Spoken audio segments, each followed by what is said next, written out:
So I will say there's some of this.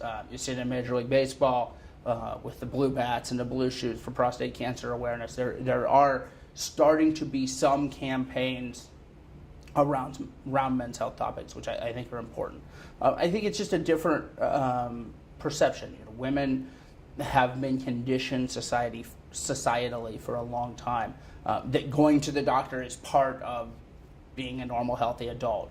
With the sort of annual OBGYN exams starting at an early age. Men haven't had that equivalent sort of conditioning. And we talk about, in the lay press, if you look at magazines and articles and so forth, which are targeted mainly to women, Cosmopolitan, those types of magazines, almost every month there'll be some type of article referring to making a doctor visit.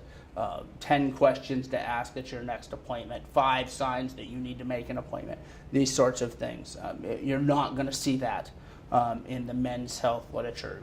If you read Sports Illustrated or Maxim or Playboy, those articles aren't going to be there.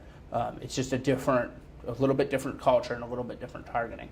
There's no question that I think men, by any number of measures, are less healthy than women. Over a societal level, men die sooner, have a lower life expectancy. There's no question that there is a need for there to be more men's health awareness and probably get men into the doctor a little bit more often. But there hasn't been that same push from a public health level. I think prostate cancer is a good place to look at because it is such a high prevalent disease. 50% of men roughly will eventually develop prostate cancer, so certainly very common. Typically doesn't affect men until later in life, but definitely a good place for there to be some type of an awareness campaign.